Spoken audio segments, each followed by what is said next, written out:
শেখ মুজিব স্বাধীনতার পরে ক্ষমতায় এসে যে আশা এবং উদ্দেশ্য নিয়ে দেশ স্বাধীন হয়েছিল, সেই গণতন্ত্রকে ধ্বংস করে দিয়ে একদলীয় বাকশাল কায়েম করেছিলেন। আবার আমাদের মাঝে যেই স্বাধীনতার ঘোষক জিয়াউর রহমান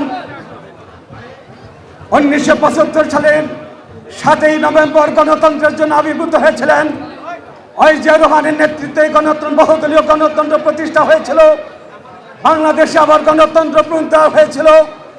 অনেক ষড়যন্ত্রকারীদের, অনেক বিদেশি ষড়যন্ত্রকারীরা বাংলাদেশে গণতন্ত্রকে ধ্বংস করতে চেয়েছে। আবার শেখ হাসিনা দেশের গণতন্ত্রকে ধ্বংস করেছিল। স্বৈরাচারী এরশাদ গণতন্ত্রকে ধ্বংস করেছিল।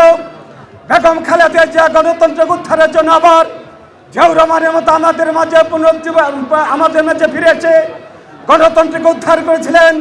তার নেতৃত্বে 90তে গণতন্ত্র প্রতিষ্ঠা লাভ করেছিল। আবার দেশের নেত্রী বেগম খালেদা জিয়াকে গ্রেপ্তার করে দেশে গণতন্ত্রকে ধ্বংস করে দিয়েছিল।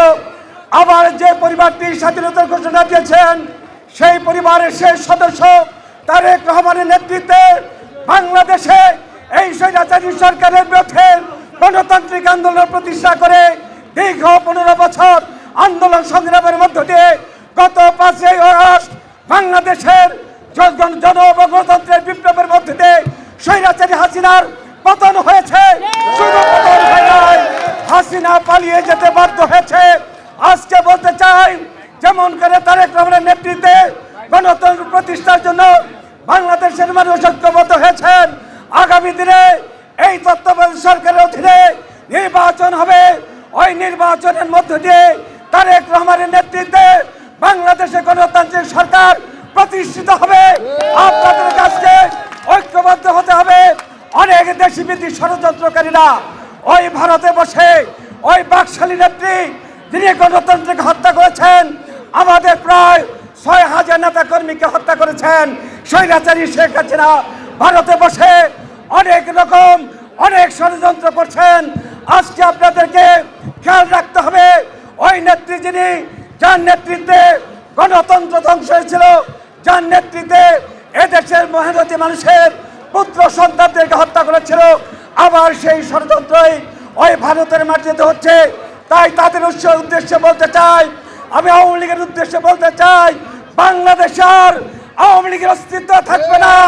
এদেশের জনগণ যদি আওয়ামী লীগের অস্তিত্বই থাকতো, তাহলে শেখ হাসিনা পালিয়ে যেতেন না। আর বাংলাদেশে কোনো ফ্যাসিস্ট সরকারের উদ্ভব হবে না, আর স্বৈরাচারীর উদ্ভব হবে না। আমরা তারেক রহমানের নেতৃত্বে দেশকে পুনর্গঠন করব। এই পুনর্গঠনের মধ্য দিয়ে আমরা আগামী দিনে নির্বাচনে আমরা আমাদের নেতাকে নির্বাচন করে একটি ন্যায়নিষ্ঠ সরকার প্রতিষ্ঠা করব, যার নেতৃত্ব দেবেন তারেক রহমান, যার নেতৃত্ব ইতিপূর্বে যে দলে দিয়েছিলেন। আজকে আমাদের দেশকে পুনর্গঠন করার জন্য, দেশের উন্নয়ন সাধনের জন্য যেমন করে জিয়াউর রহমান 19 দফা কর্মসূচি দিয়েছিলেন, তেমন করে আমাদের নেতা 31 দফা দিয়েছেন। ওই দফার মধ্যে গণতান্ত্রিক শাসন ব্যবস্থা, ওই দফার মধ্যে থাকবে 2 বারের অধিক করেও প্রধানমন্ত্রী হতে পারবে না।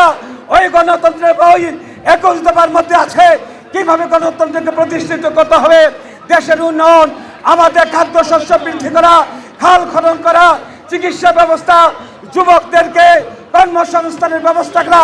তারেক রহমানের নেতৃত্বে আমরা আগামী দিনে সরকার গঠন করে বাংলাদেশকে উন্নয়নের শিক্ষারে নিব।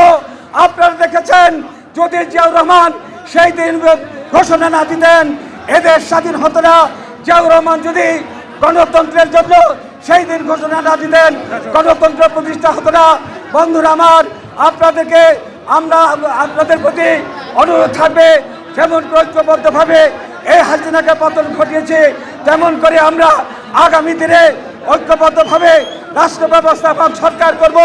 এবং তত্ত্বাবধায়ক সরকারকে বলতে চাই, আপনারা যে আজকে আপনাদেরকে আর কোনো রকম বিলম্ব না করে দ্রুত নির্বাচন দিয়ে বাংলাদেশের গণতান্ত্রিক ধারাবাহিকতা রক্ষা করুন। আপনাদের সবাইকে ধন্যবাদ।